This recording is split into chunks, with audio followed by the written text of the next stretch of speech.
gugu karepe dhewe. Nek ra digenahke Petro iki mau aku basa apik-apik karo sampean. Nek barang digenah karo Panakawan sing jenenge Petro, kakangku, nek Semar arep digawe ning negara Mandura nggo tumbal kowe lho. Kewanen kowe ling ngucap. Aku jane ora mentolo, Bagong. Ning piye meneh negara Mandura mbutuhake Semar. Semar ki menungsae, udu sapi e. Semar ki menungsa. Bapak Semar ki menungsa tur dadi pengarepe Pedukuhan Karang Kajembel. Nah saniki kula tak takon karo sampean. Sampean entuk wangsit saka sapa? Saka dewa. Dewa ki cecak jenenge sapa? Bathara sapa? Wah, nek bab kuwi aku ora ngerti. Kuwi mung swara tok. Wah iso uga mung swara tip. Utawa wong jajal sound system. Aja kepenak kowe waton nyuwara. Kowe topo merem to? Merem. Kowe lek topo ora ndelokke sapa-sapa to? Ora. Lah, kuwi kowe lek topo nang ndi? Ning Sanggar Pamelengan. Sanggar Pamelengan iki wetengene ning omah ora? Ana. Lah aku mesti wong nyetel sound system. Udu swara dewa. Lah kok dadi kowe ngawur arep boyo karo Semar Gagabranganamaya. Badranaya. Nayantaka Bojogati. Duduk Manangunung. Kowe duduk wae ora? Aku jenenge duduk Manangunung. Wis rasa cerewet wong ngono kok tak takok ora. Golek rondo Pak. Moh. Kowe duduk Manangunung golek rondo engko nggo aku. Wis. Bares. Hah? Nek Bapak digawa menyang ngendi mau? Negara Mandura jelas aku ra ikhlas. Nek tekan negara Mandura Bapak kon ngopo lah?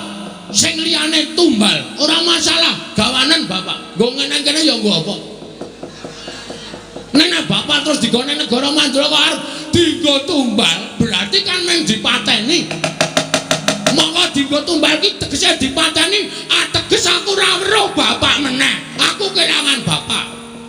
Hah? Terus kowe tenang-tenang. Ngilangi nyawane Semar, terus kawulamu tentrem, terus kowe ayem nang kono tanpa memberi sedekah sedikit pun ke. Anda pancen kowe nganggo tumbal Semar, tukunen kowe. Ceces.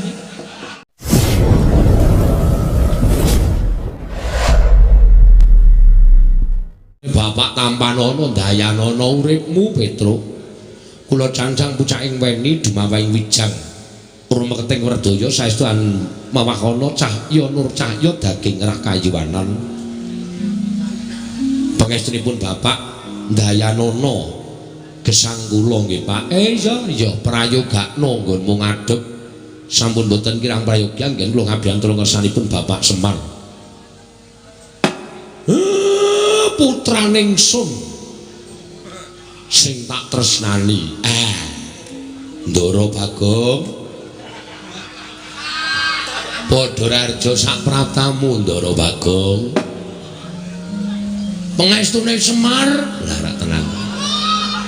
Nering sambikala sowanku tansah pinayungan ing kawidadan. Pangestuku tambah ana ya, Mas. Walik kok. Ora apa-apa Petro aja mbok sengeni, bocah urung ngerti tata krama iki wajib diapura. Nah, prayogakno nggonmu lungguh. Sampun mboten kirang sekeca anggen kula ngabiyantara sanipun Bapak Semar Badranaya. Wah gene iso basa, iso iki cok mingan. Prayogake Bagong. Nun nggih Bapak Semar, sampun mboten kirang prayogi Rama. Nala gareng dalem Pak. Petro wonten dawuh. Bagong, piye Mir? Anane kowe tak caketke ning ngarsaning wong tuwa. Iki ana rembug sing wajibe kowe tak jak rembugan. Merga iki ngembet marang kahanan Karang Kadempel ya padukuhan kene iki. Oh nggih. Nggih. Ngestokaken dawuh kersanipun Bapak keparengipun badhe ngrembak perkawis menapa Mong sadurunge aku miwiti rembugan iki luwih dhisik aku njaluk supaya linambaran ati ingkang sabar. Boleh? Nggih. Jarakan bab apa wae kuwi nek ora dirembug bebarengan mesti bakale dadine ya ora becik. Ning nek dirembug bareng-bareng antaraning aku, Gareng Petruk lan kowe Bagong. Ngengingi babakan Karang Kadempel iki kuwi luwih apik. Merga mengko bakal dadi sing luwih becik. Wong nggih ngestakaken dawuh. Rada maju le dosuwan ora sandadak kaya iki jagongan antaraning wong tuwa karo anak-anak sing tak jak rembug babakan Karang Kadempel. Oh nggih ngestakaken dawuh. Nyuwun pangapunten lho Pak Radi majengaken kula sowan. Ora apa-apa, ora apa-apa. Nyuwun ngapunten Pak Radi majengaken kula sowan. Nyuwun pangapunten Pak Radi majengaken kula sowan. Iya cah telu tak keparengake gage gewis. Kene ndang cekak-ceket Nala Gareng Petruk lan kowe Bagong. Nala Gareng Petruk lan kowe Bagong. Nggih dalem Pak. Nggih Pak dalem. Aku mau wis matur. Aku mau wis kandha. Nek iki ngrembug babakan Karang Kadempel. Tole. Nadyan Karang Kadempel kuwi mung wujud pedukuhan.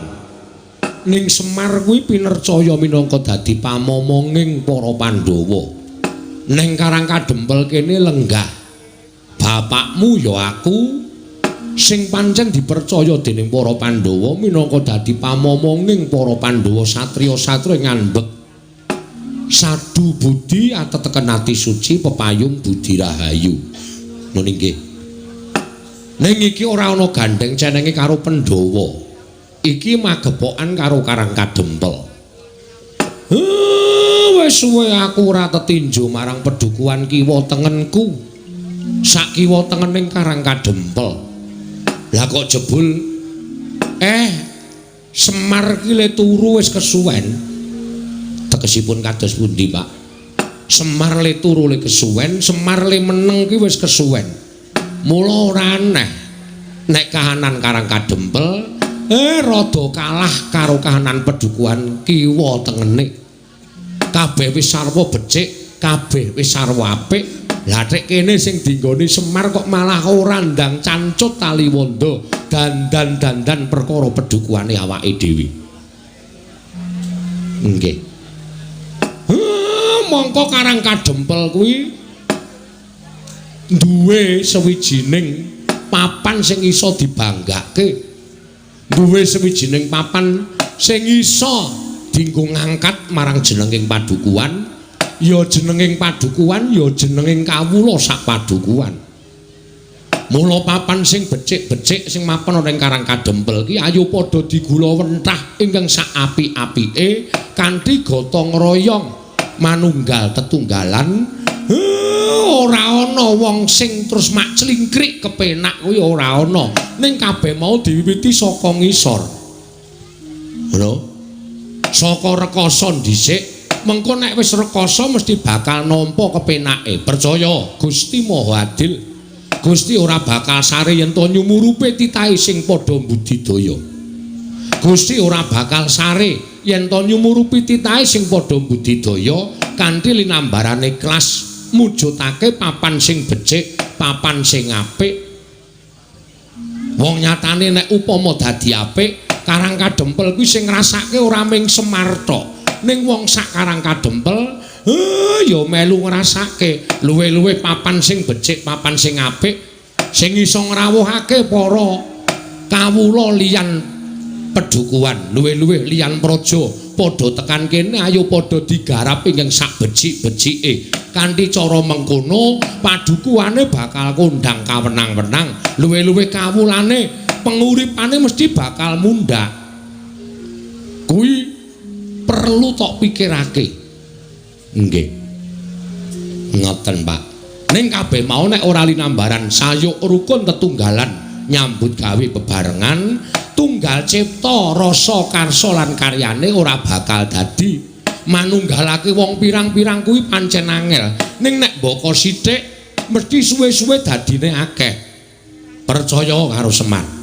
nggih Kula nggih sampun boten kirang-kirang, Pak. Nyatanipun sedaya tasih kathah bedaning pemanggih. Lah, kuwi kudu didadekke siji penemu kaya mengkono mau. Ngono.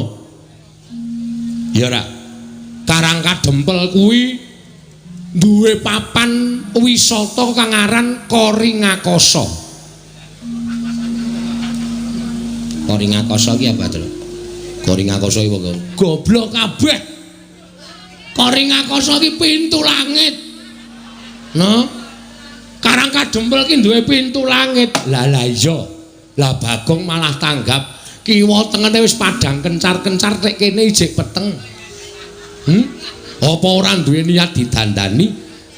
Aja gantungke karo wong liya ning iki kudu gumregah, kudu ndudut marang semangate dhewe supaya papan iki luwih becik tinimbangane papan-papan liyane. Nek ora disranani kanthi nyambut gawe bebarengan sapa sing arep dandan-dandan? Iki aset Karang Kadempel. Nek nganti Karang Kadempel iki Koringakasa iki iso becik, papan-papan iso padang kencar-kencar, pulu wetune para kawula iso mundhak. Contoh, padha buka warung, padha buka nggon sing iso dienggo ngaso lan sak piturute. Nggih. Ngoten nggih, Pak. Kula kinten kok cocok. Napa sing ngendikake Bapak? Nek mung gumantung karo sing neng dhuwur ora bakal iso kelakon. Nek ora diwiwiti duwe dhisik, sing dhuwur iki bakale bantu. Ngono. Ning sing utama kawula Karang Kadempel. Nek kawula Karang Kadempel padha gumregah rasane, ayo iki nggone dhewe, padha diresiki, padha didandani. Iki pelatarane awake dhewe, padha didandani, padha diresiki, padha diapik-apik. Papan sing reja, papan sing apik iki mesti nek do mapan do jenak. Nek do lenggah do kepenak. Nggih. Mula dina iki aku ngejak karo Nala Gareng Petruk lan kowe Bagong supaya dandan-dandan Karang Kadempel iki tole.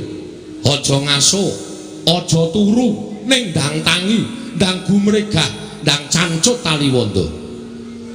Nek iso ngumpuli karo liya-liyane. Papan liya-liyane iki tumrap aku dianggep persaingan. Sapa sing luwih apik ya kuwi kang iso nekake para pelancong. Semar omongane terus ngawur. Nek ora ngono, nek ndi kok ming lakon Bagong duta ndase atos. Nek ora tak gawe ngene iki, lek ku omong kowe jeleh ngantian. Kowe serik ya mir nek aku ngerol. Kowe iri ya. Ora perkara iri. Aku piyayi iki nonton Bagong Duta iki jutaan lho, Gong. Ora mung ning Indonesia to, luar negeri iki nganti apal kabeh. Mula iki kudu digawe sanggit liyane, ngono lho. Digawe cerita liyane ning tetep kowe engko dadi duta.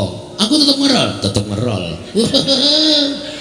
Geleleng iki. Heeh, ning mengko nek jam 3 bubar. Ayo engko nek jam-jam 12 jam 11 kae. Oh ya siap. Pokoke kowe nek kene tenang wae. Heeh. Ha.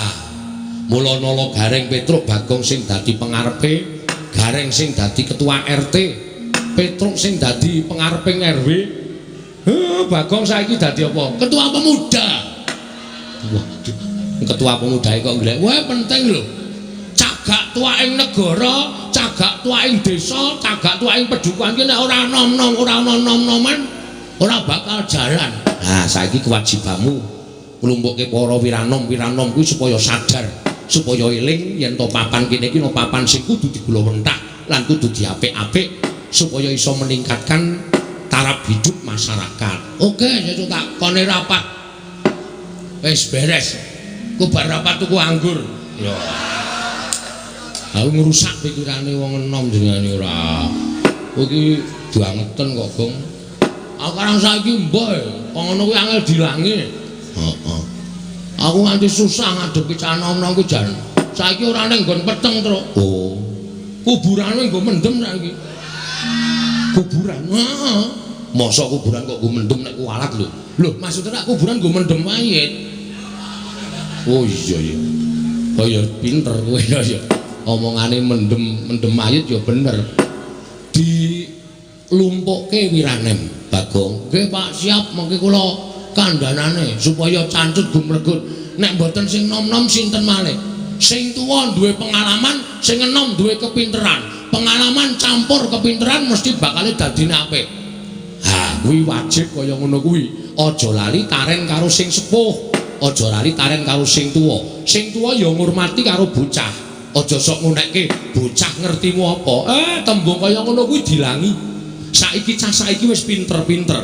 Ning bocah pinter aja ninggal pengalamane wong tuwa. Wong tuwa aja ninggal kepinterane bocah. Nek loro-lorone padha ngajeni, loro-lorone padha rumangsani, pinter karo pengalaman kuwi iso mujudake papan sing becik, papan sing apik, Nala Garing Petruk lan kowe Bagong. Jare ngantos paripun sampe Bawacana. Kasaru ingkang prapta wonten ing Karang Kadempel, nenggih lancur Pandhawa. Bambang Antasena Raden Garuda Sumawana Raden Antarja dumrajeg tanpa lara panakarya kaget kang samya mulat. Adalah gawe kaget ngantos tratapan ati kula. Sedaya kawula padukuhan sami alok. Enten priyagung rawuh. Lah kok malah menika ndara-ndara kula lancur Pandhawa. Ndara Antasena kula ngaturaken bekti kula kunjung nggih. Ya Kakek Semar ndak tampa. Ngaturke bekti karo aku tiba padha-padha. Pamujiku katur ya nggih kula tampi. Dadosaken bingah raos sing manah.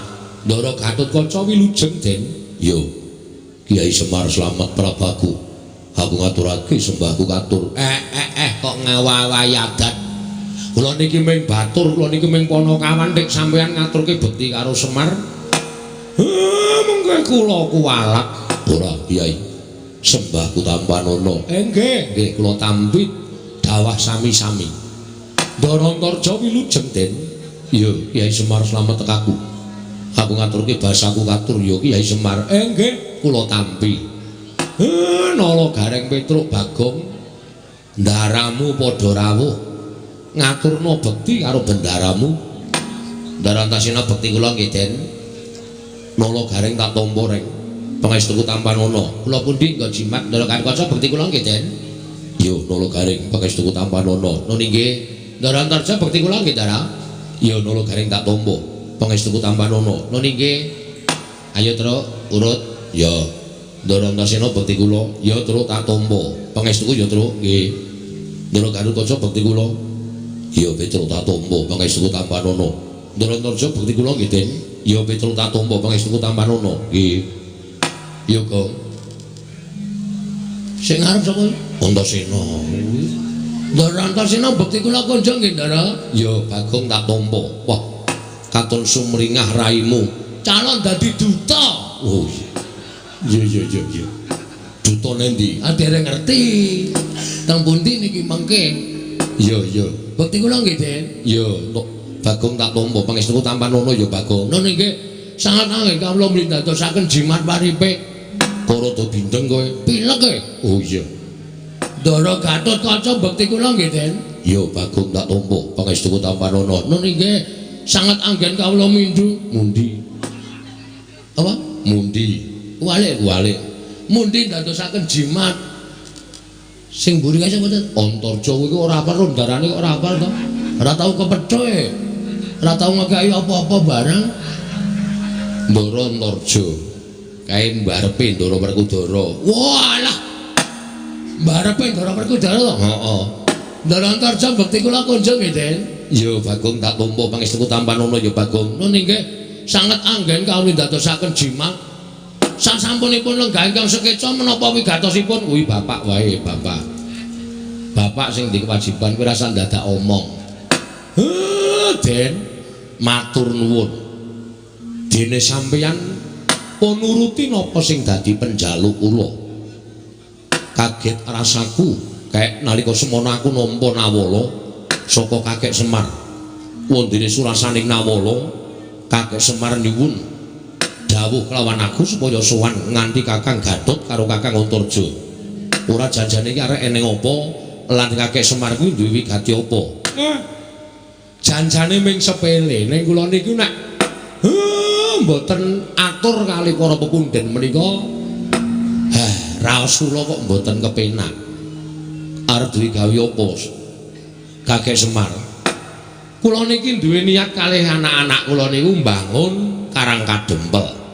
Mergo Karang Kadempel menika kathah papan-papan sing wajib entuk kawigaten saka kawula sak Karang Kadempel. Mila niat kula kalih para kawula sak Karang Kadempel kepengin mujudake papan menika kanthi sae lan ingkang saestu ngremenaken. Ning nuwun sewu gandeng kula niki wong sekeng, kula wong ora duwe. Kula niki wong sing urip kula niku mung cukupan. Bebasan gegeden nempyak kurang sagak, kakehan gluduk kurang udan. Mula kula ngrawuhaken sampeyan-sampeyan iku ingkang wigati mboten ketang kula niku diayeng-ayeng diparingi bantuan apa kemawon mboten kok kula ngemis njaluk brana picis mboten. Ning wajibe diarahke utawa digenahke, dipernahke sampun ngantos tumpang sok mangkenipun supados papan menika dados kanthi sae ndara. Oh, perkara ngono to. Nggih, nggih. Pokoke cekak gampange nyuwun dana. Saking ndara-ndara Antarja, ndara Garukaca, ndara Antasena. Ora ya, Gong. Iku pertikel kuwi luwih apik tinimbang dana. Nek dana kuwi ndang entek, ya nek dijake apik, nek kecake ora apik ya bakal entek. Ning iku pertikel pikiran iki luwih berharga tinimbangane dana Prabeya. Welo. Ora nggo dana, ora sah. Danane saka awake dhewe. Awake dhewe kudu wani geteh sikik. Ngono. Kudu wani berdarah-darah sik. Lho. Ana tetembungan berakit-rakit ke hulu, berenang-renang ke tepian. Lho, bersakit-sakit dhisik, bersenang-senang kemudian. Lara apa dilakoni? Engko kepenake dirasake bareng. Nek aku caraku kaya ngono kuwi. Ngono. Ora ana wong mukti, ora ana wong pinter, ora ana wong sugih. Langsung dadakan sugih kuwi ora eneng, mesti budidaya, mesti berusaha. Biyen yo saka cilik, biyen yo saka sithik dadi akeh, saka cilik dadi gedhe. Ngono.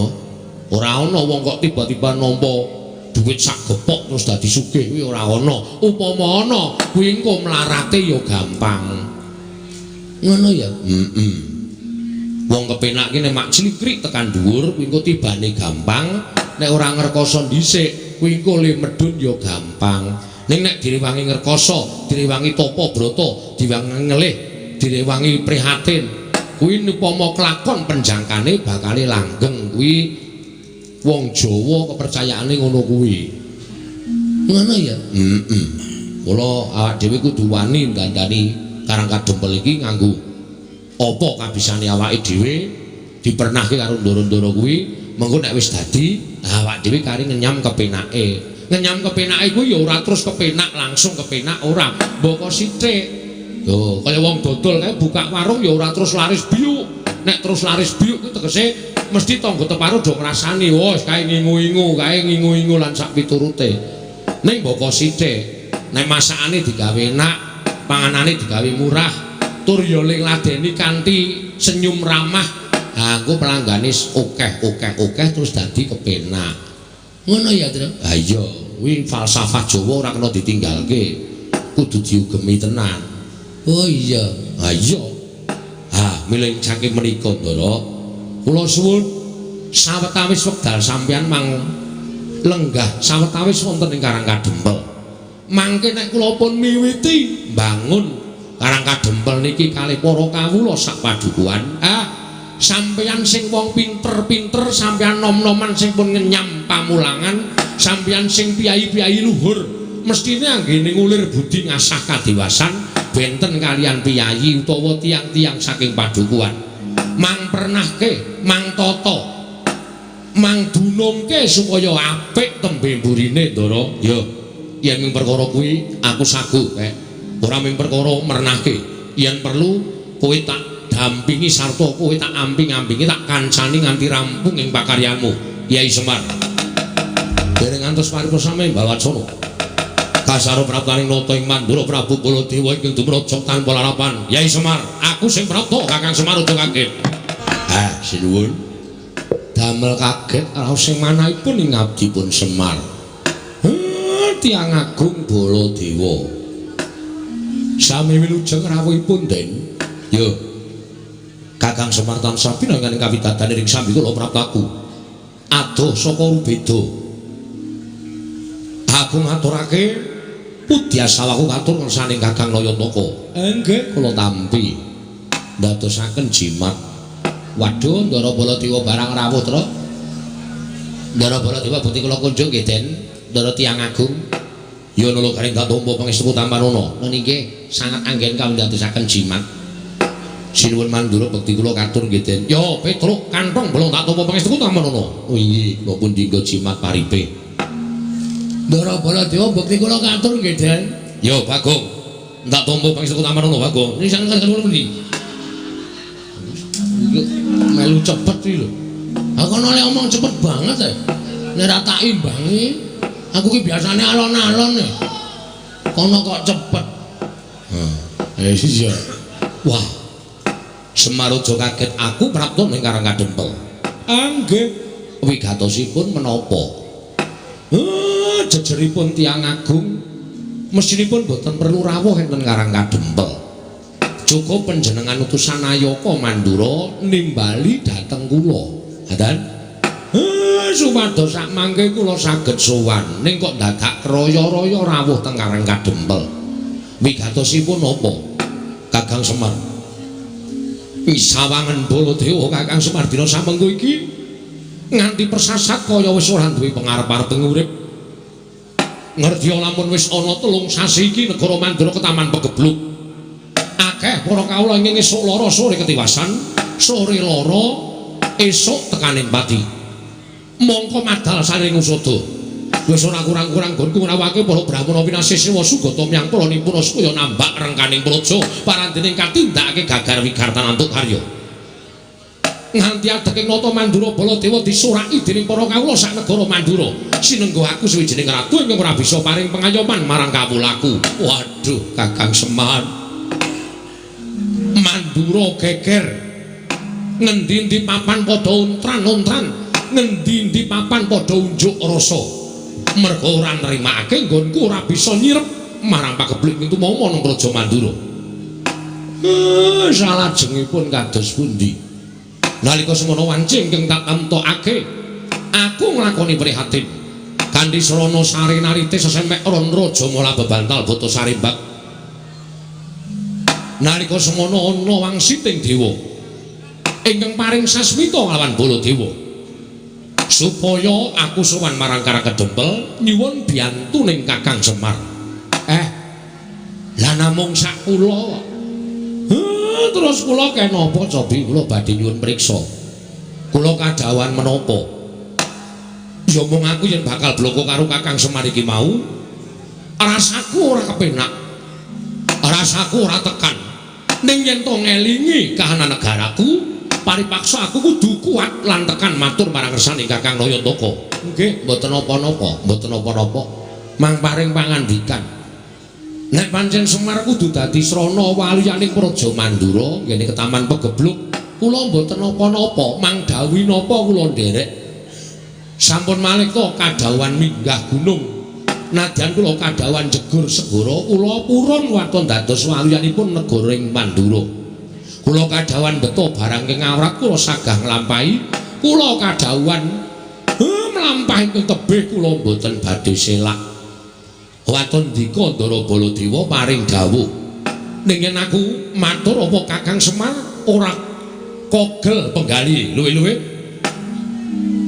Penggalihmu ora pingget mergo atur ing Baladewa. Den, kula niki nek upama ngrasake pinggeting ati, wis tatas runtang-ranting ati kula. Kula niku momong para Pandhawa ora pisan ora pindho digawe gela, kula ya ora apa-apa. Momong Ndara Janaka ora pisan ora pindho digawe kagol ati kula ya ora pingget, ati kula ya ora serik. Upama kula niku ngopeni rasa mangkel, ngopeni rasa sing pinggeteng ati, mbok menawa kula wis minggat saka Ngamarta. Kula wis wegah momong para Pandhawa. Ning gandeng tumrap Semar wong urip ing alam padang menika, apik-apike wong urip niku nek linambaran sabar, tuwene ikhlas. Nadyan disebut niku gampang dilakoni angel. Ning apik-apike wong nek iso nglakoni watak sabar lan ikhlas niku dadi mantasaning menungso, dadi mustikaning titah. Mila monggo kula aturi paring dawuh Semar kapurih napa? Aja lara ati aku tak matur marang saniki Kyai Nayantaka. Nggih, mangendika mboten napa-napa. Wanter dawuhing dewa ingkang tak tampa. Nalika semono metu marganing pasumenan.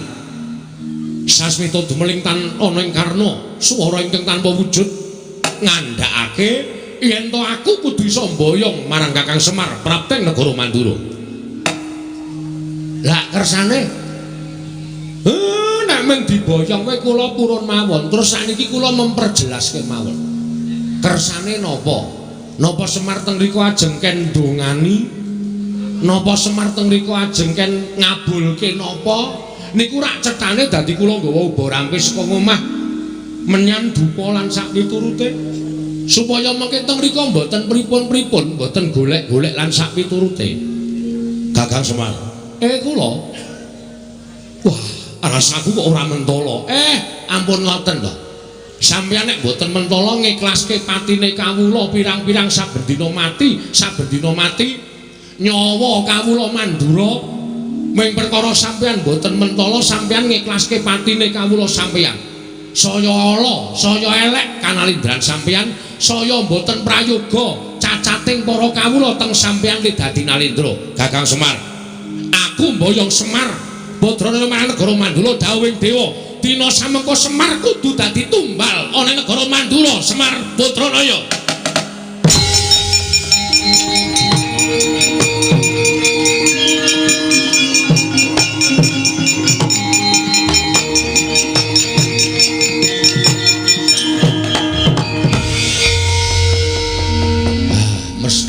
Mesti lho. Kowe arep ngopo, Bagong? Kowe arep ngopo? Sik, Pak, meneng wae. Ora sak omong kowe. Ki nek ra sing nanggapi aku ora gayeng iki, Pak. Kuwi sinuwun Mandura, wis ngerti. Aku wis apal. Iki ya bendaraku, ya pepundhenku. Kok cetha banget omongane. Semar, kowe atagon ning Mandura, arep tanggo tambal. Gosok kupinge. Apa Gong tambal? Tumbal. Hah? Tumbal. Tumbal apa tambal? Tumbal. Tumbal apa tambul? Tumbal. Tumbal? Saya nesu aku. Penyakit gugu karepe dhewe. Nek ra digenahke Petra iki mau aku basa apik-apik karo sampean. Nek barang digenah karo Panakawan sing jenenge Petra, kakangku, nek Semar arep digawa ning negara Mandura nggo tumbal kowe lho. Kewanen kowe ling ngucap. Aku jane ora mentala, Bagong. Ning piye meneh negara Mandura mbutuhake Semar. Semar ki menungsae, udu sapiye? Semar ki menungsa. Bapak Semar ki menungsa tur dadi pengarepe Pedukuhan Karang Kajembel. Saniki kula takon karo sampean. Sampean entuk wangsit saka sapa? Saka dewa. Dewa iki cecah jenenge sapa? Bathara sapa? Wah, nek bab kuwi aku ora ngerti. Kuwi mung swara tok. Wah, iso uga mung swara tip. Utawa wong jajal sound system. Aja kepenak kowe waton nyuwara. Kowe topo merem to? Merem. Kowe lek topo ora ndelokke sapa-sapa to? Ora. Lah, kuwi kowe lek topo nang ndi? Ning Sanggar Pamelengan. Sanggar Pamelengan iki kiwa tengene nang omah ora? Ana. Lah aku mesti wong nyetel sound system.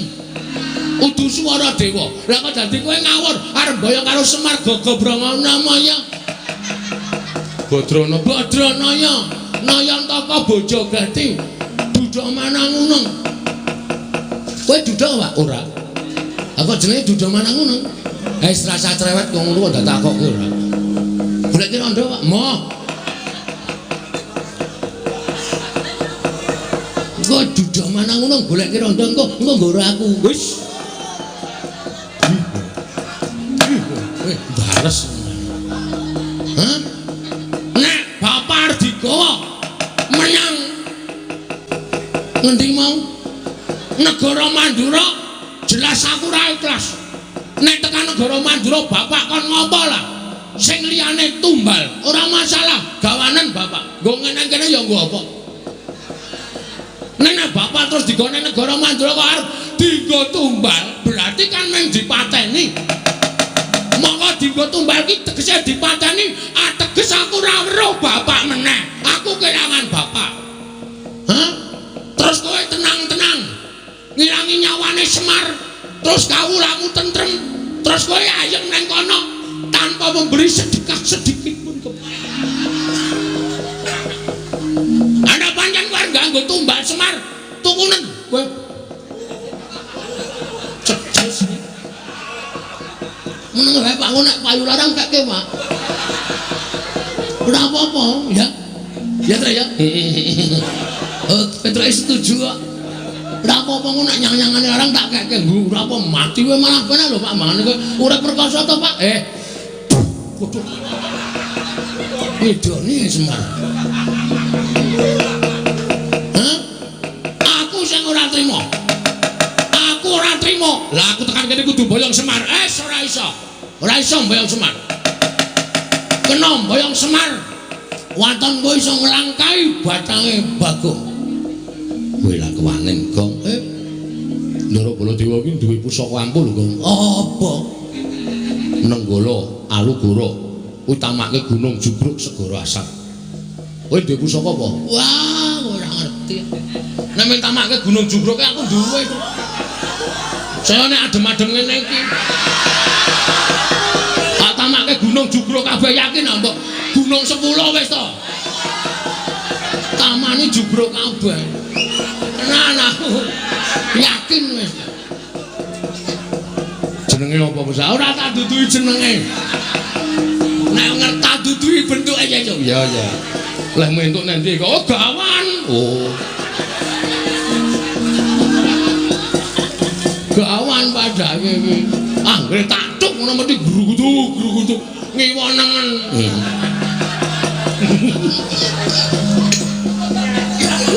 Syukur manggo nang kowe. Ora baen-baen.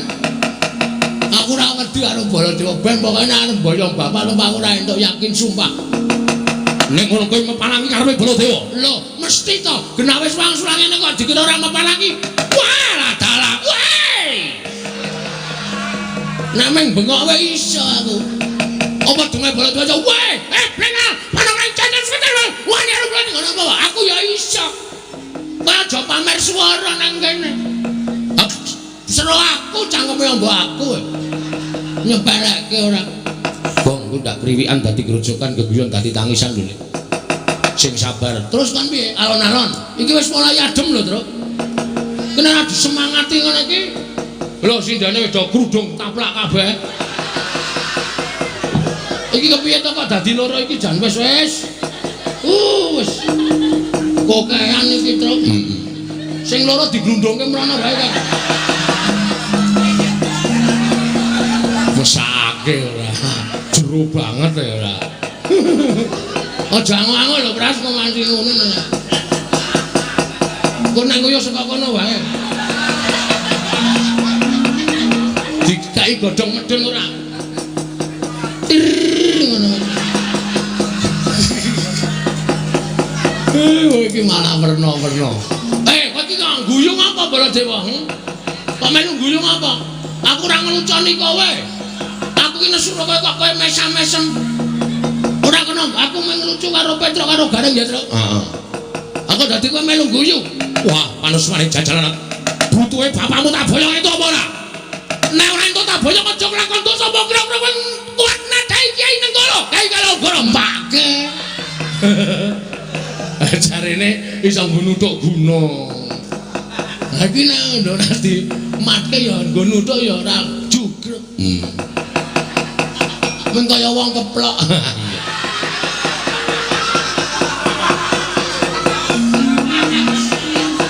Ayo Baladewa.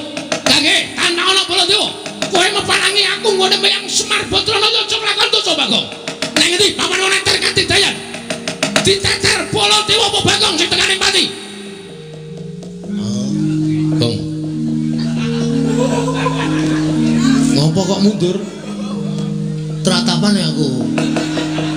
Terus oke. Isin ditonton karo Pedro karo Gareng. Iwas bengok-bengok kok ora wani. Oke, nanti papane wong neter kadetayan. Bagong.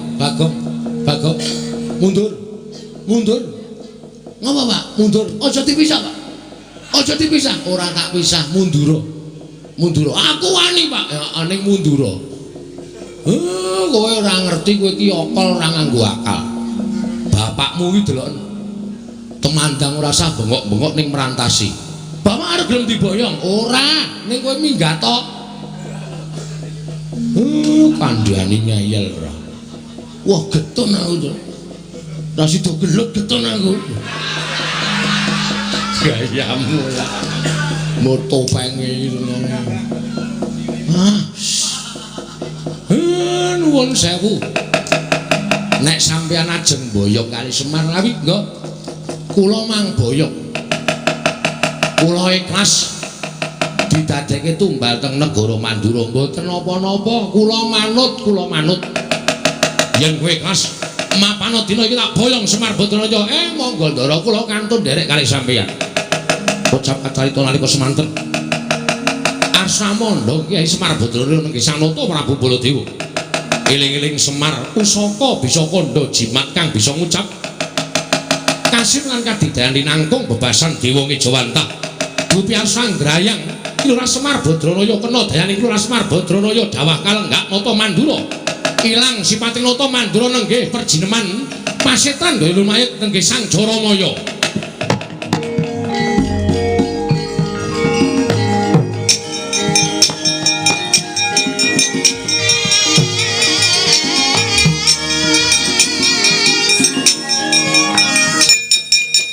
Aku njaluk urip Semar.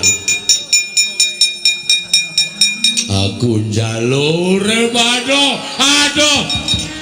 Kowe iki ngopo? Kowe iki ngopo ora tak kabak-kabake? Aduh mati aku. Aduh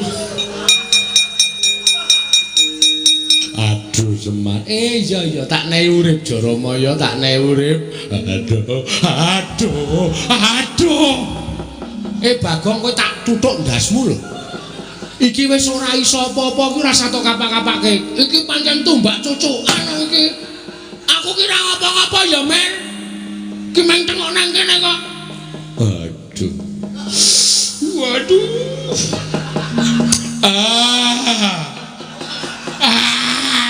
Bagong, lah we iki jan wis iki tumbak cuk. Ki tanganku nang dhuwur wis lho. Ora ngapa-ngapa. Aduh.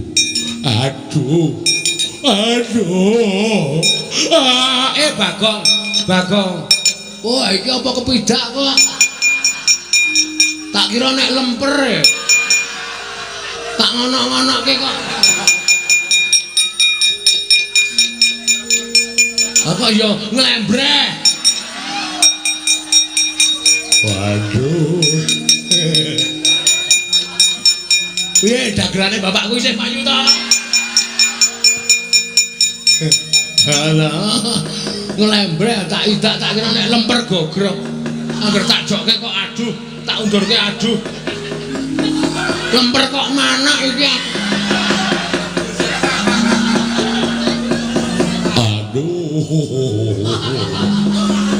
Ayo wetenge loro lho kae Gong. Men. Atok gilek-gilek kok ya. Karena rada rapate kok gilek ya. Iya. Tak pernah ke. Jaramaya.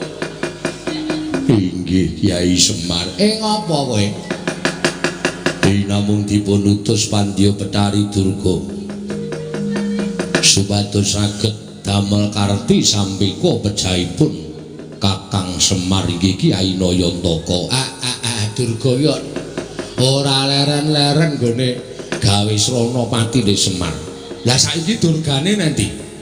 Sameneika para perjineman baju barat sampun ngramyang ngebaki Karang Kadempel. Wis ngramyang ngebaki Karang Kadempel. Inggih, mila mekaten. Ayo kowe minggat to. Omong karo Durga. Nek isih ganggu Karang Kadempel, iki mengko aku sing bakal ngadepi. Nyuwun pamit Kyai Semar.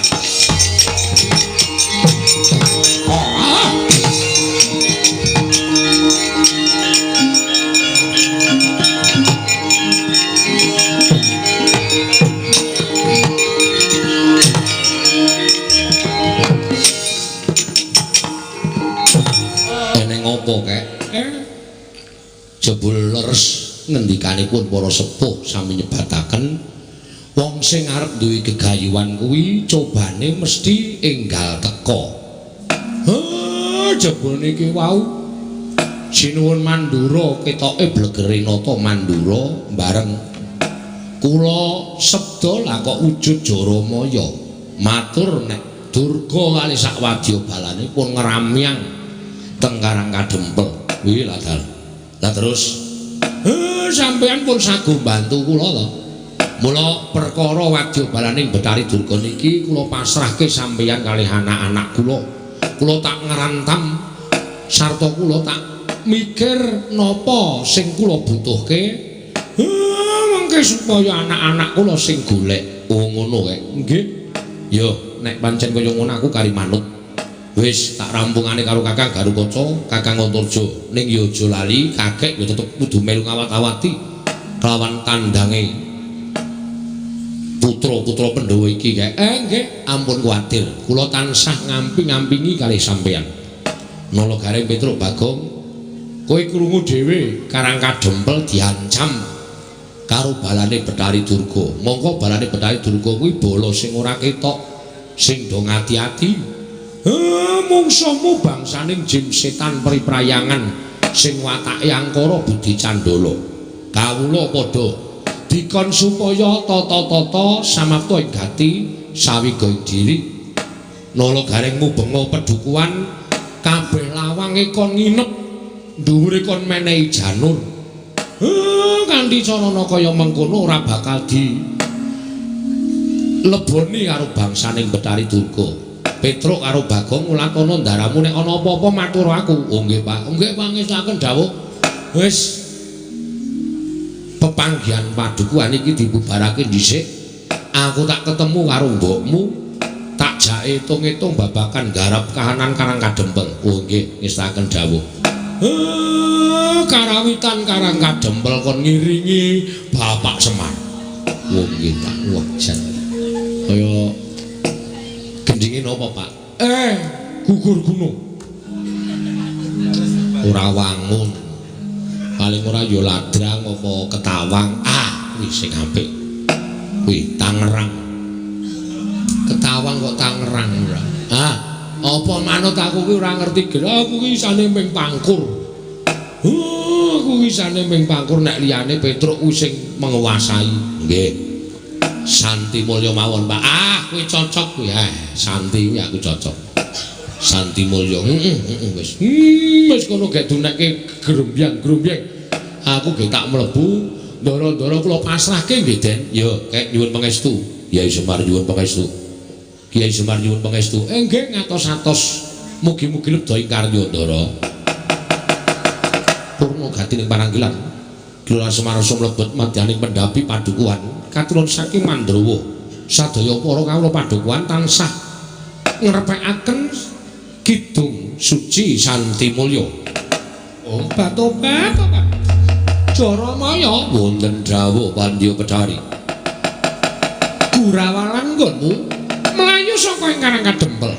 Para gage matur piye kabur kausananing nggonmu Sesinglana Mandura. Ing wiganti bisa mboyong lawan Semar Badranaya. Oh ladal. Panjen Semar menika mboten saged dipun sangga entheng. Batanipun adyan sampun sesinglon nalindring Mandura parandene gagar wikar tenantuk karya. Kula kadenangan dening Kyai Semar nalika kula badhe ngrangsang boyong dhateng Kyai Nayantaka.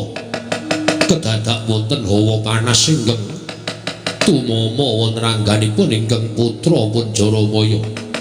Wekasan babar sejatining wujud kados Jaramaya kados ingkang putra menika tumuli kadenangan dening Kyai Semar Badranaya. Tobat.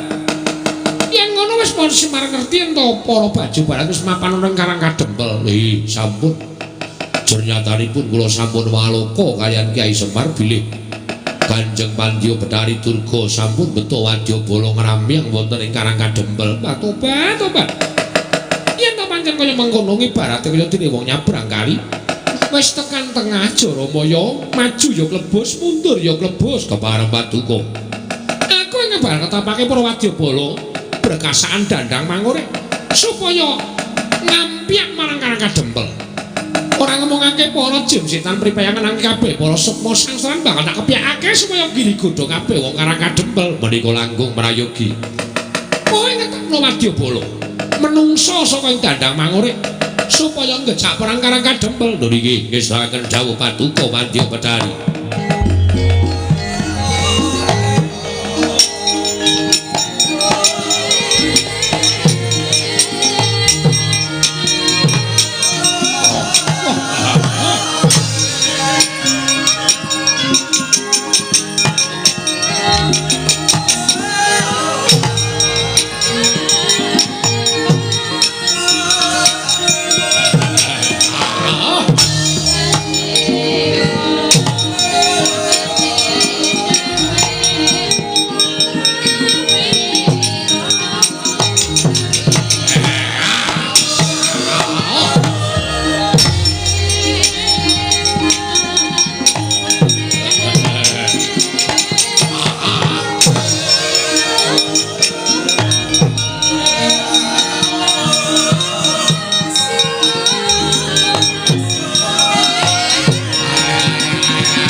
Ladala ibu wonten menapa ngawi sangganing para perkasaan. Kula nyadong dawuh Kanjeng Ibu, kula nyadong dawuh Kanjeng Ibu, kula nyadong dawuh Kanjeng Ibu, kula nyadong dawuh Ibu, kula nyadong dawuh Kanjeng Ibu, kula nyadong dawuh wonten menapa ngawi sangganing para jin setan priprayangan. Wadyabala dandang mangure. Kula wonten dawuh. Persan dadak wedi kang lan dina samengko gandeng wis kadenangan Jaramaya ngrenak utus kaya mboyong marang Semar Badranaya. Nanging tinemune nadyan Sesinglanata Mandura ewa dene mesa kadenangan dening Semar. Mula kalah cacak menang cacak ibarate wong mlaku nyabrang kali wis tekan tengah. Bali ya klebus, maju ya bakal klebus. Iya. Kowe padha mapana ning Karang Kadempel. Susupana jiwaning wong Karang Kadempel. Supaya aja manut marang Semar Badranaya yen perlu waliken paningalik. Wong apik gawe nala. Wong sing wis ala jlumprungna nang juranging kasangsaran. Lha iki ngestaken dawuh. Lah ingaten para wadyabala dipun marakaken bidal. Mangkat dina iki. Ora sawedi kang napa-apa kowe matur Kanjeng Ibu ya. Iki ngestaken kanca mangkat kanca budal.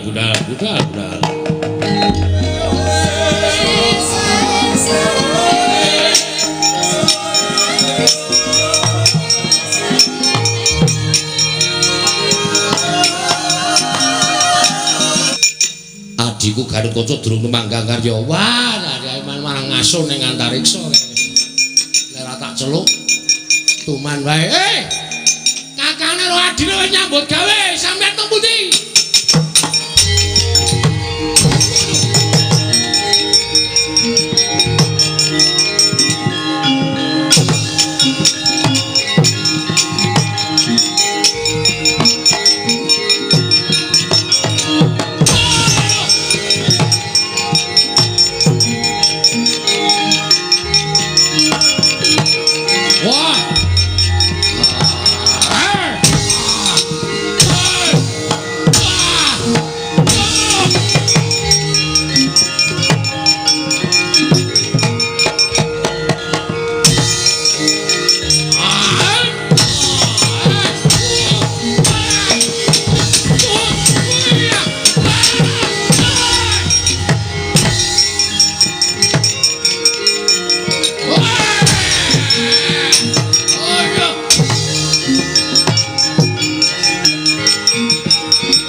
Wadyabala menungsa dandang mangure padha nungsang puyang lumbuk bentus.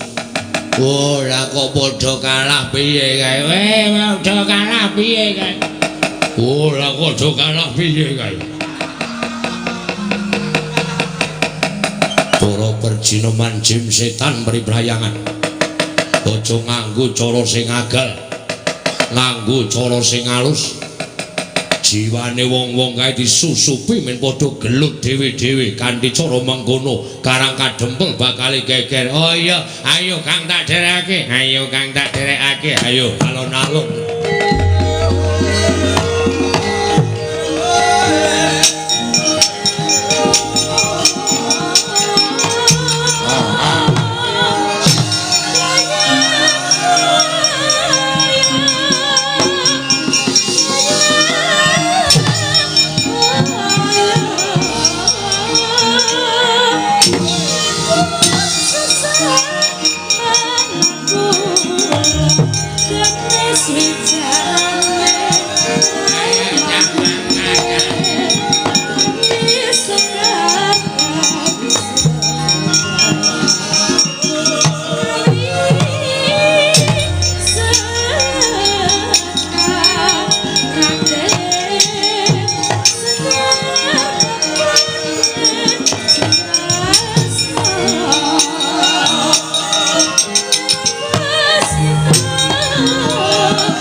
Kaya wis padhang.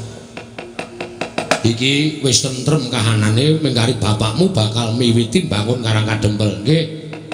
Nek ya kudu tata-tata lho, Den. Merga nuwun sewu. Sing nami Wadyabala dandang mangure niku mboten miwujud menungsa tok.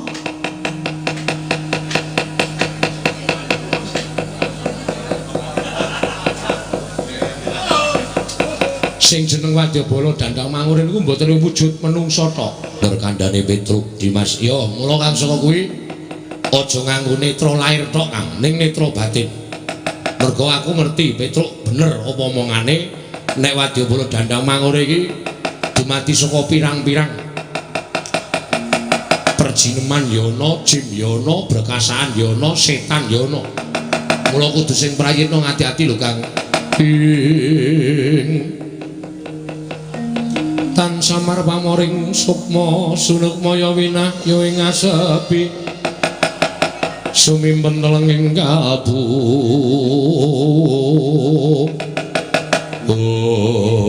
datan prayitna nata pringgondani Prabu Anung Gatotkaca sinusupan balaning Betari Durga mila katingal abrit bergatak pasuryane nalika semanten datan taliwara anyan ndak Lurah Petruk linarak wani kaget lisang Antasena wau.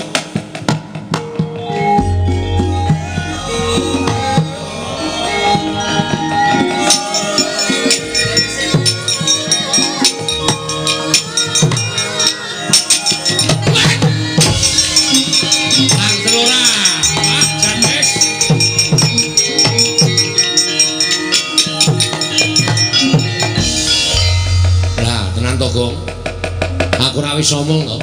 Wadyabala dandang mangure iki ora mung agal ning alus ya ana. Nyatane Kakang Garukaca ora ana apa-apa kok Petruk dicandak glone ditekak dilarak kaya ngono kae. Pun nengke mawon men mudhar sisan. Ora kok sing kok Petruk kok mati. Ben Petruk iki ndek utang aku ora tau nyaur.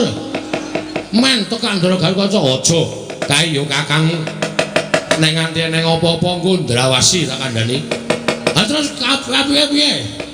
Manut aku doyak kok doyak supaya Petruk aja nganti mengko dipateni karo Kakang Garukaca. Nek nganti dipateni ngrekoso perkarane dadi liya mengko kok mati dening aku wae.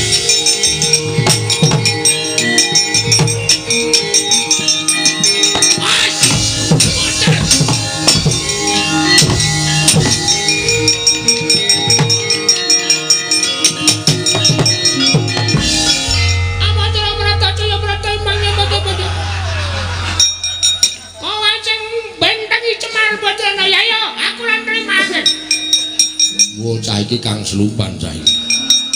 Kok dadi suarane cilik kaya ngono. Apa Jolomrata Jolomrata? Iban yen padha-padha. Oh, ora lunga saka jiwane Bagong aja lakon dosa mungsuh aku kare.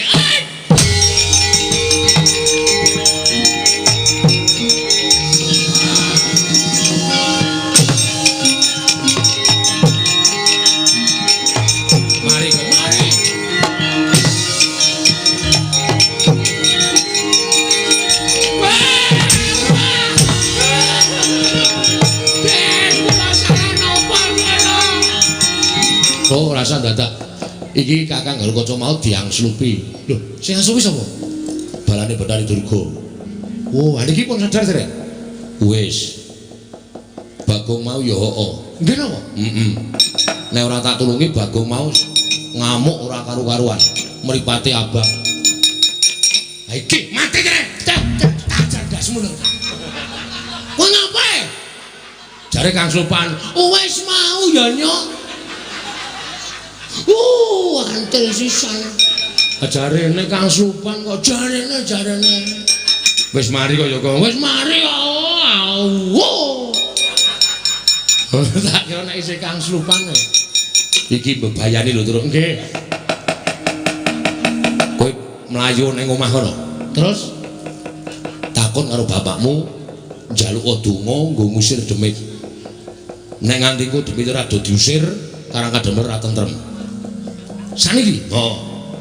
Nek ana demit mengko diusir nganggo japa mantrane bapakmu. Yo Gong yo. Yo.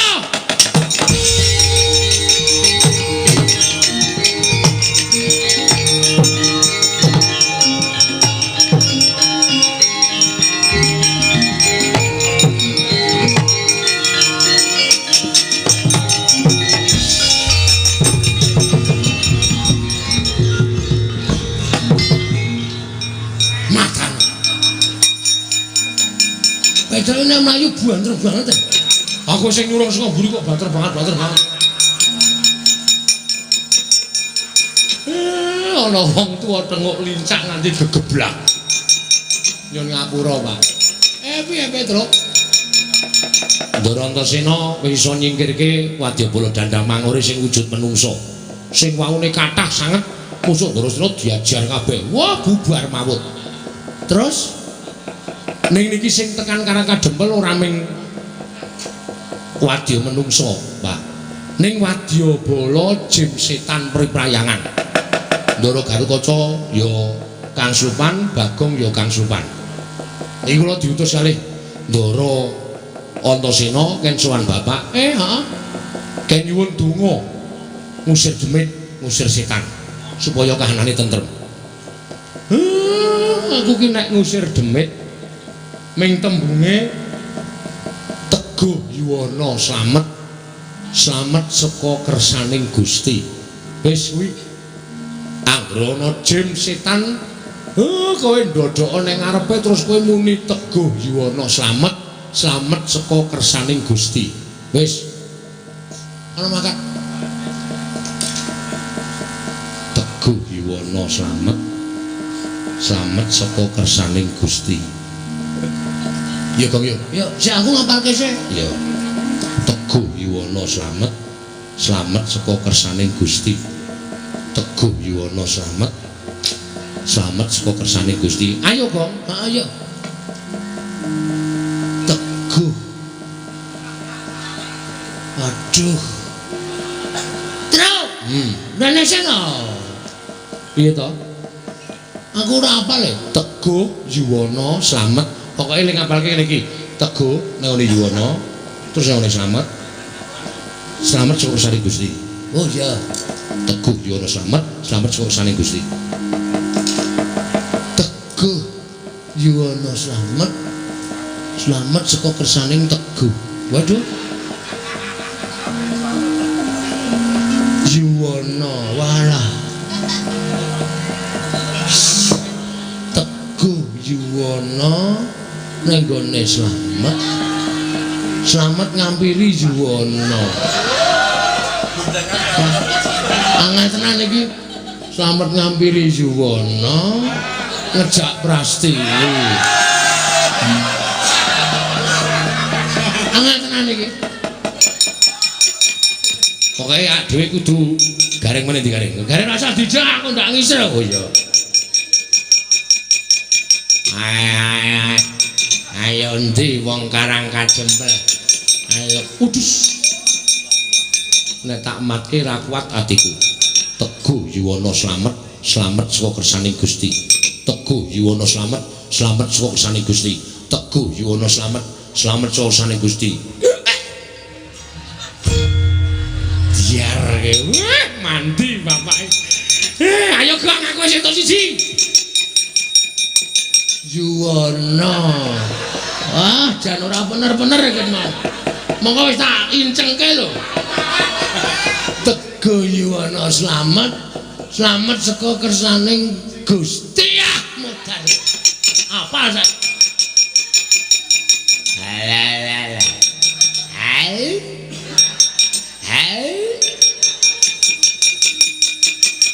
Ojo. Medani tenan iki. Slamet saka Teguh Yuwana slamet, slamet saka Teguh Yuwana slamet, slamet. Bang, iki bagianmu le.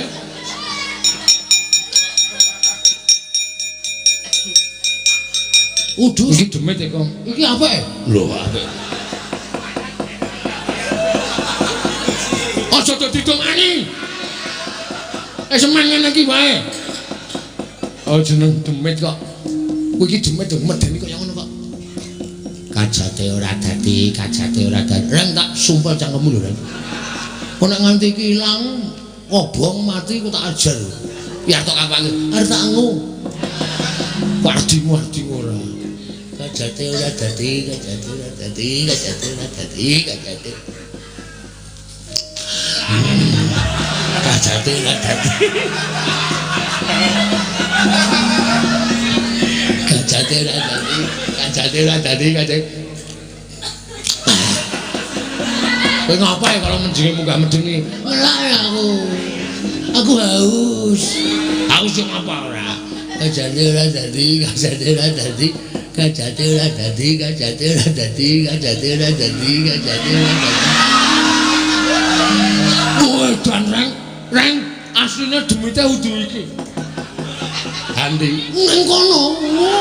Ngeri tenan ya aku. Anak gendruwo.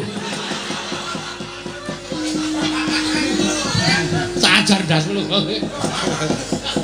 Endi? Kowe lho. Piye kowe bunga to? Bunga aku. Bareng iki sing ora cocok tuwekan ora.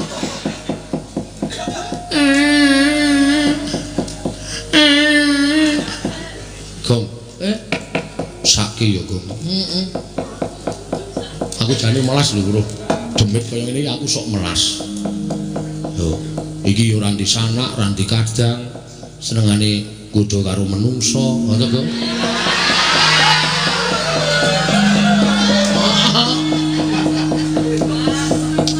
Apa ya kowe mentolo?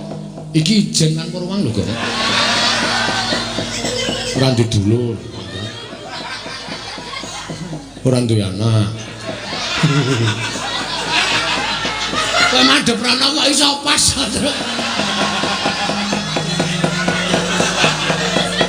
Mesake kok ya.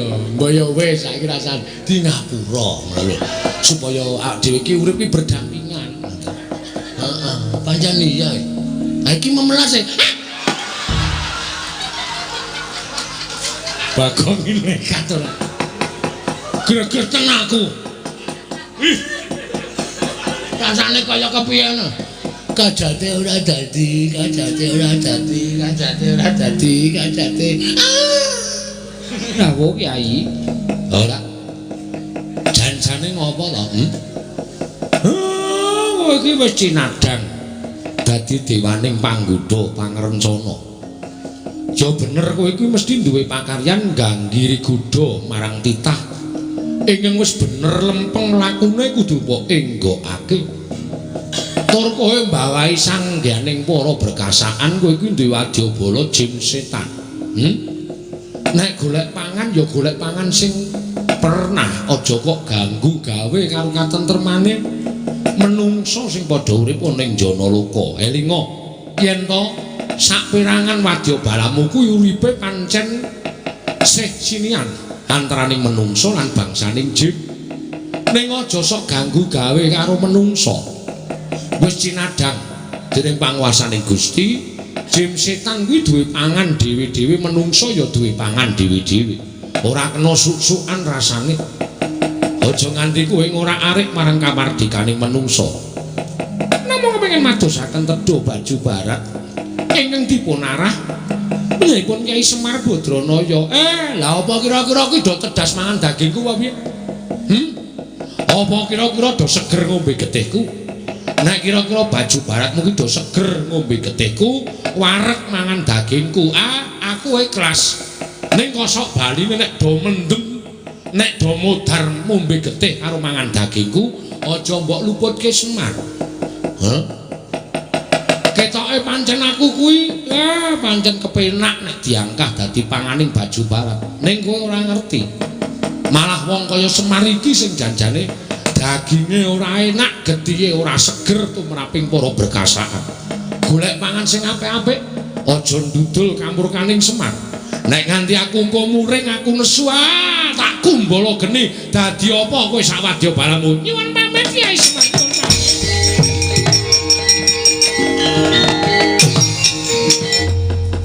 Ndara Antasena kula ngaturke panuwun nggih, Den. Ya kek ora dadi ngopo. Pancen dadi kewajibanku lan para putra kabeh kudu gawe tentrem karang kadempel. Nggih, matur sembah nuwun. Nala Gareng Petruk Bagong. Kowe pancen wong-wong sing mempeng. Kowe bisa ngayomi marang kawula karang kadempel. Nggih, Pak. Pangestunipun Bapak. Nggih, Pak. Pangestunipun Bapak. Nggih, Pak. Pangestunipun Bapak Semar. Sedaya sampun ketingal trentem ayem. Iya. Lah, saiki aku arep kandha karo anakku Bagong. Mergo kowe mau wis tak janjeni arep tak utus. Glugong, kayak maju. Lah iki didadekke wong penting karo bapak. Maju. Pripun, Pak? Wewangunan iki bakal indah, bakal apik lan becik. Kowe munggah ning kayangan. Waduh. Truk? Kayangan ngendi, Truk? Ayo kono, dhuwur kono aduh. Sago ora? Siap. Wani tekan kono, wantun. Nek wani kowe nembunga Bathara Guru, adikku si Manik Maya. Nek karang kadempel butuh winih, ya kuwi pelemper tangga jiwa lan winih jambu dipa nirmala. Munggah njaluk Bathara Guru. Nah Bathara Guru ra entuk. Omong nek sik dawuh Semar, aku ki kakangne Bathara Guru, aku ki Sanghyang Ismaya, kae Manik Maya. Teja Maya ki toga kae. Nek aku sing nembung Bathara Guru mesti menehake. Umpama mboten, upama Bathara Guru ora menehke piye ayo. Sakaremu tak paringi Purbawasesa. Tenan? Iya.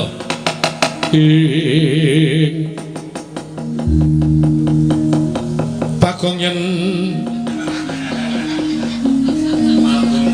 Malegang Legong ngelingana putrane sang Bojogati.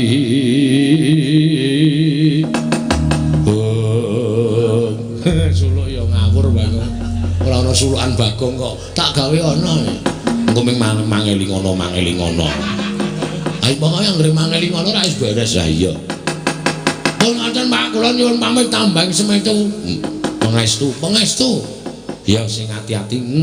Truk, aku arep gleleng, Truk. Ya. Munggah kayangan aku. Ngerti dalane apa? Ora. Aku wani dono. Sing jeneng munggah kayangan ki munggah Gunung Himawat utawa Gunung Himalaya. Kuwi gunung dhuwur banget. Nganti pucuke ora ketok. Pucuke tembus langit. Kono kuwi mapane kayangan. Kuwi nek kepleset sithik ngono, wah gelundung modar. Kok ada to, Pak? Pancen kudu ngono, mengkari sago ora. Kowe tak duta ning kayangan. Wis sah iki lakone. Wis diduta dening Bapak Semar. Tak anteni balimu nggawa winih jambu diponirmala karo winih pelem pertangga jiwa. Alah mung diganti winih. Biasane kembang to, Pak. Ora sok badar iki kaya ngono kuwi. Kok ndak do ngerti. Oh nggih ngestaken dawuh. Nyuwun pamit Pak Bidal dinten menika. Wis ya Reng. Engko gara-gara kerangan nggo aku sik. Waduh. Anjuk piye teneh ora ana sing nyebar pil kabeh totoli pitik. Ya terus aku tak mangkat sik ya, Tru. Hati-hati ya, Gong. Heeh. Derantasena kula nyuwun pamit nggih. Ya sing hati-hati, Gong. Pokoke yang nggrono gunung tulisane Gunung Himalaya kuwi munggah engko tekan kayangan. Siap. Ning nek dudu tulisan Himalaya aja dunggahi lho, Gong. Ora sembarangan munggahi gunung. Nggih. Kula nekat kok wong. Pun ngaten mawon kula nyuwun pamit nggih, Ndara. Ya sing hati-hati. Wis ya, Pak. Iya. Nek Bathara Guru ra meneke, sakarmu arep piye-piye sakarmu.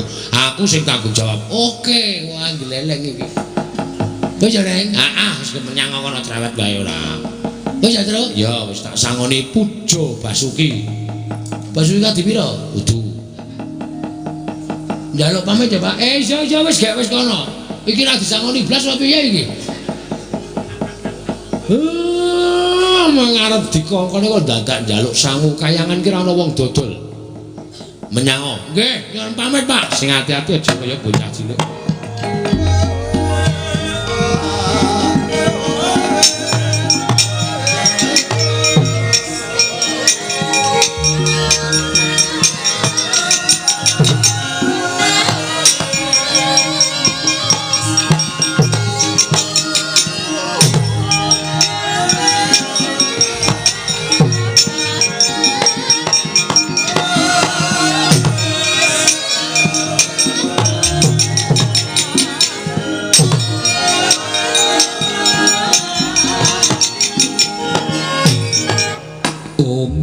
Nomo Sidam Sekaring Bawana Langgeng. Kakang Narada, Kakang Kaneka Putra. Banteng wareng adik. Kakang Narada, punapi? King menapa pendak-pendak Kakang Narada kula timbali teka paring dawuh ingkang mekaten. Banteng wareng menika tegesipun sapi. Dados atur kula menika punapi ngaten lho Di. Mekaten Kakang. Inggih. Sarawujeng ngandika Kakang Kaneka Putra wonten ing Balimarti Kundha Manik. Sami katuran karaharjan Kakang. Inggih tansah pinanganing kawidatan ing sampi kala sawanipun ingkang Kakang Sidik pangdal-dal. Tansah manggih yuwana niskala namung parenga kula ngaturaken pudhi astawanipun ingkang Raka Kunjung ngersa paduka Adi Pramesti Bathara Guru. Kula tampi kula pun dinggo jimat paripe Kakang mboten langkung kasekicak anggen jenengan dika lenggah. Inggih sampun mboten kirang prayogi Indra wonten timbalan. Prayoga nunggurira ngadhep ngarsa ulun Bathara Indra. Ibu ulun sampun mboten kirang prayogi anggen kula ngabiyantura ngersa paduka Adi Pukulun. Kepareng kula ngaturaken sembah sumengkeming pangabektinipun ingkang putra kunjuk. Iya. Bathara Indra luntompa karya bombong tias ulun. Ora liwat pangestu ulun tumrapa marang jeneng para kula Bathara Indra. Kula mendinggo jimat paripe ndayaning kasantosan. Kakang Resi menapa to darunanipun tunggule dhateng panguwasipun para Jawata. Menika ugi mboten wonten. Mekaten Kakang. Inggih. Mila ingkang sang menika Raka Gusti pangdal-dal kemawon bingung menika sababipun menapa teka wonten hawa benter ing kados mekaten menika. Malah ingkang Raka nyuwun dawuh saking paduka Adi Pramesti Bathara Guru, mbok menawi Adi Pramesti Bathara Guru mangertosi menapa to sababipun gara-gara kayangan menika kala wau Di. Kakang Rada Bloko Suta nadyan ingkang rayipun Manikmaya mboten mangertosi gara-gara menika dumados saking menapa lan jalaranipun menapa miwah sumberipun saking pundi kula ugi mboten mangertosi Kakang. Mula ingkang saking menika dinten sak mangke nanging kula pitados sakmangke Gusti tartemtu badhe paring pitedah sinten ingkang damel gara-gara ingkang ngantos sumundul wonten ing ngawiyat menika kala wau Kakang Rada gumarenggeng pirembaganipun para Jawa tumadaning Bali Martya Kundha manik nalika semanten Iwang Pikulun Manik Maya miwah Iwang Pikulun Narada sami-sami datan mangertosi apa to kang dadi darunane dene wonten hawa benter ingkang sumundul wonten ing antariksa dadak sakula mangke ala ing para Jawa ing samyang ganteng sibo lamun ana titah ingkang wantun minggah wonten ing Kayuwangan datang sare kejawi mungkin ora Bagong wantun mancak ponco niti minggah Bali Martya Kundha manik akarya kaget kang samya mulang Kakang Rada punami samenika sampun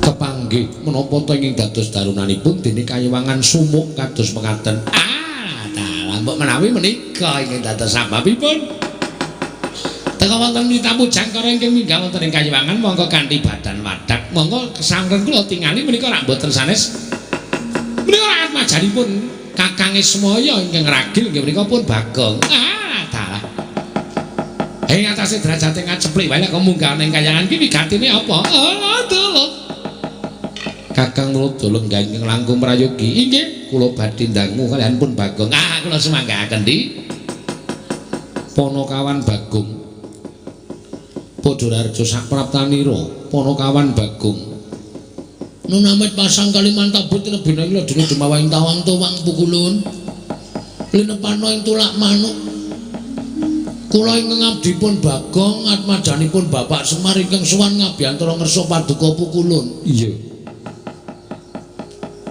riwe nganti kaya klapa dineres unjaling huswa nganti ora iso tinata Bagong nggih menek dhuwur tenan iki wau Gunung Himalaya niku pancen dudu sebaene gunung nganti pucuke ketutup mega jebul sak dhuwuring Gunung Himalaya niku wonten papan sing keladuk endah keladuk kula dereng ngerti kula dereng tau weruh kok papan kok asrine kaya ngeten menapa menika ingkang winastan Kayangan Bu Kulun iya iki Kayangan Bagong aduh Bu Kulun bejo kemayangan sinung ora kangelan dene kula sampun dumugi wonten ing Kayangan kepareng kula ngaturaken sembah pangabekti kula konjuk Bu Kulun iya ya Bagong ulun tampa nun nggih Bu Kulun menika sinten lho kita wis ngaturke bekti kok durung ngerti kalawan ulun nyuwun pangapunten Gladiwana Gulang Tepang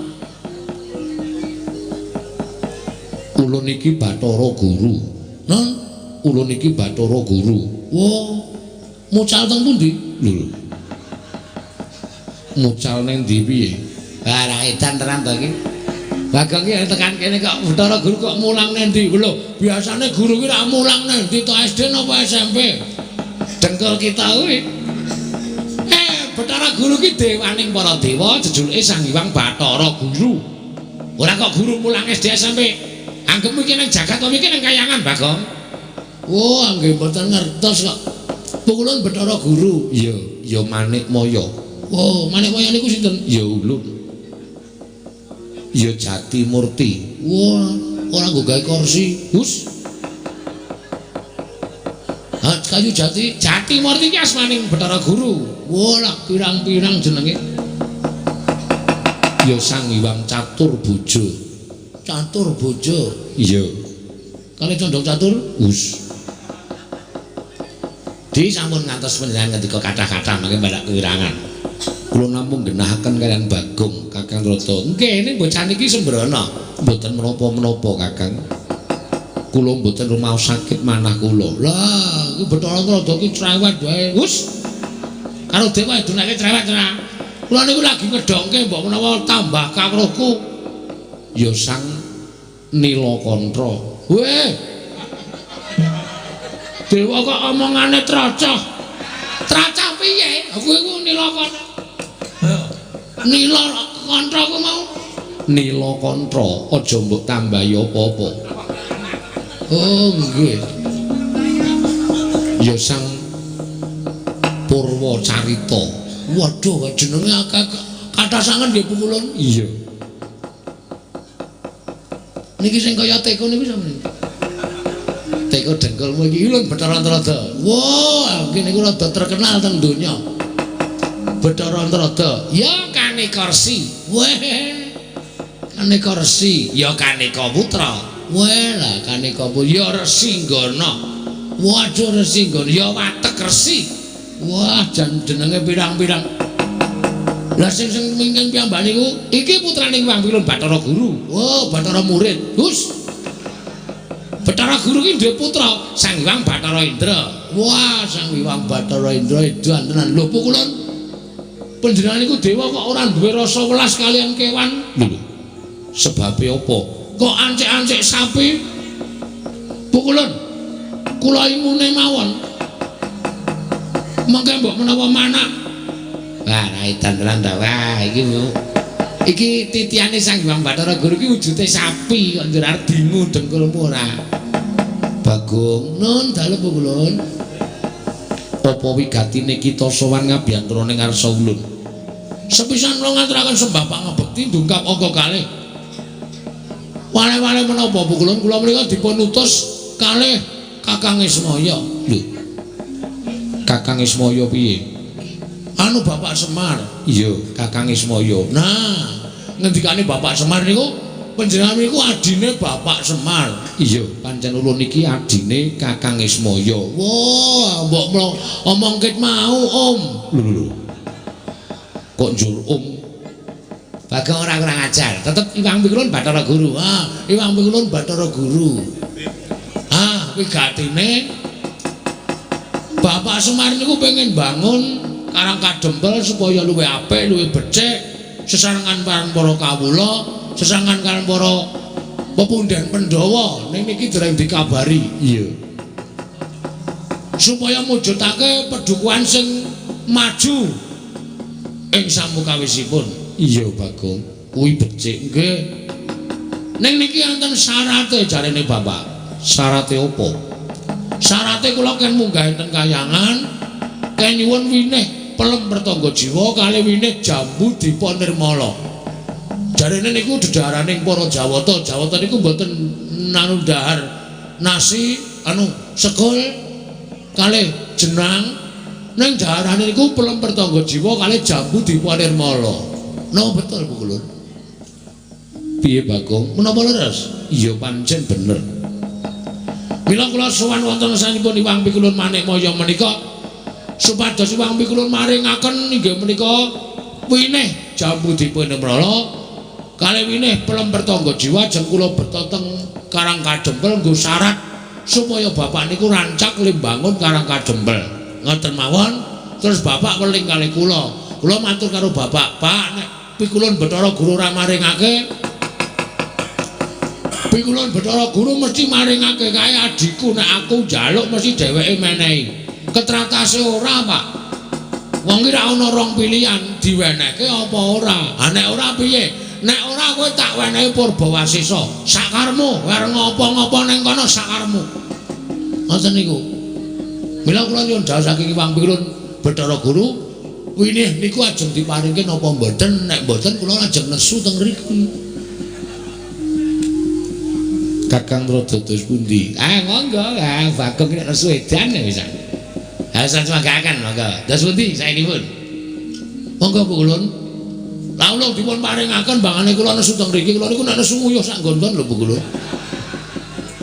Napa arep kayangan kok pesing kabeh iki mergo tekane Bagong ora bakal kelakon to.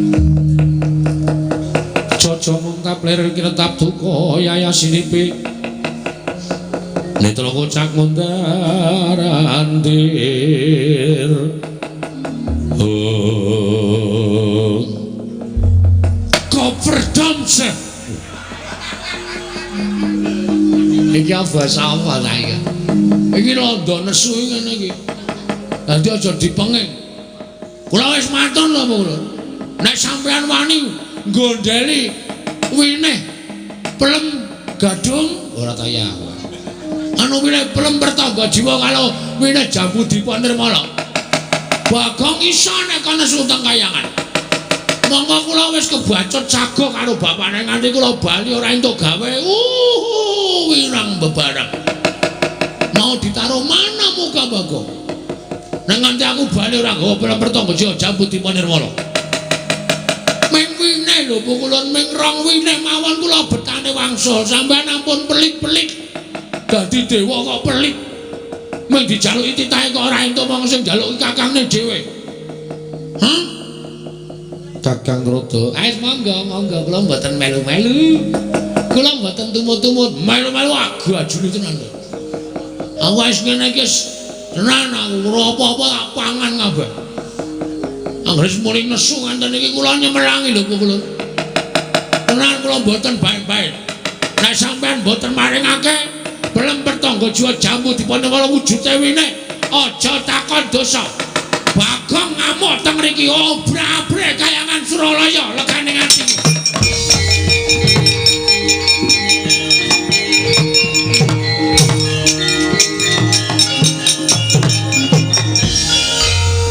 Ngono kita wani karo kadewatan. Mergane sampean cecelok. Sampean men dijaluki kakane kok ora entuk. Njur ngopo namung perkara Jambu Dipa Nirmala pertangga juara jalan ning jono ora digawe karepe piye aku lho. Kula ora trima nek carane ngene iki. Bagong kita wani nguman-uman Sang Hyang Jatimurti. Kita wani nguman-uman kelawan Sang Hyang Bathara Guru. Dina samengko kita keluputan. Kita ulun cemplungke ana ing Kawah Candra Dimuka. Ora wedi. Apa iku Kawah Candra Dimuka? Iki ngerti ora Kawah Candra ngerti ora?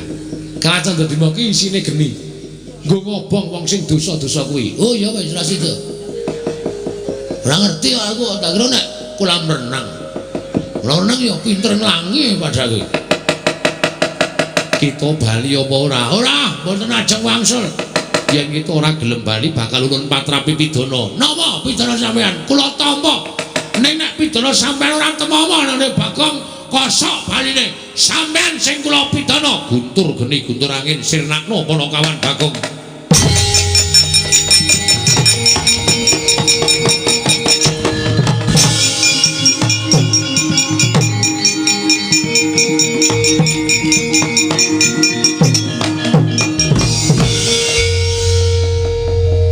Sampean kok metu oncore? Wah, mesti ora tayang. Lagu iki. Pripun, Dik? Guntur geni guntur angin namung ketingal tok mboten wantun nandilat dhateng pun Panakawan Bagong. Mergi kula ngertos. Guntur geni guntur angin menika saged lebur dhateng titah menawi titah menika saestu lepat. Ning nek titah menika mboten klepetan dedosan, niatipun sae. Namun mergo Adi Pramesti Bathara Guru menika awal maringaken wujuding Prapertangga Jawa Jambu Dipa Nirmala. Ngaten menika. Piyambakipun boten purun mlebur dhateng titah menika kala wau. Aduh Kakang Rodo kata kula semanggaken. Pukulun. Ini peringatan terakhir. Peringatan terakhir. Niki wau napa Pukulun? Guntur geni guntur angin. Lho, sampeyan wis ngetokke guntur geni guntur angin. Sampeyan wis benar-benar tegel karo Bagong. Sampeyan wis pancen mentala karo Bagong. Terus saniki nek kula ora mentala karo sampeyan, njur piye nasibe Bagong? Kake ora? Ora kake tak jodak kayangan legane atiku.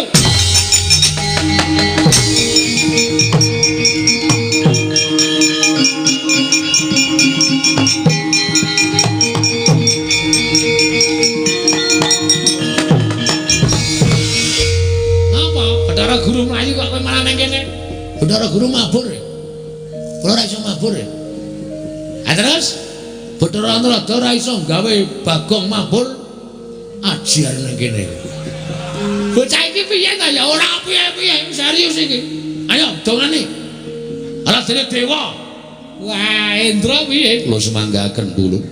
Kula mboten tumut-tumut. Indra ora sampe melu. Ana mundur ana. Lho malah dawuh. Ayo guys. Ya kene. Kula niki kon piye? Aku digawe iso mabur.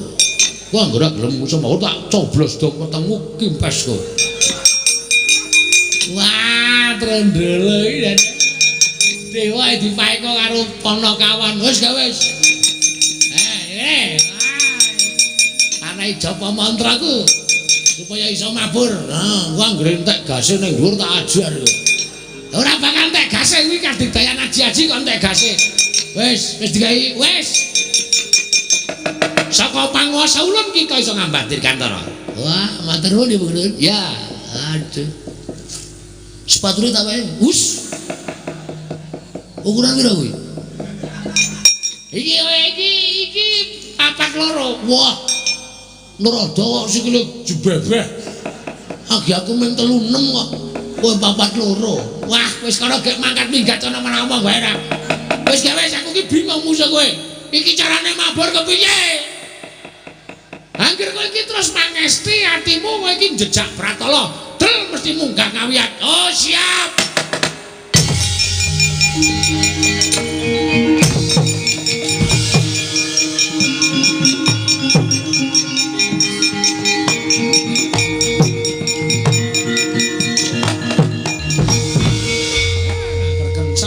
Yang pak pong. Setemene wong tuamu ki ya kebangetan kok Indra. Inggih, Bu Kulun. Lah ing atase Kakang Semar ki mung njaluk winih Lempertangga Jiwa karo Jambudipun Nirmala. Lah ora dikeparengake mongko mung wujuding winih. Kayangan ayo pirang-pirang. Ah, lah mesti gawe dak-dak ning pasulayan wis ben. Mbah, mengko piye dadine? Ulun ora kepengin ngerti. Inggih. Kang Bakur meksa kayangan. Monggo Bu Kulun kula dherekaken.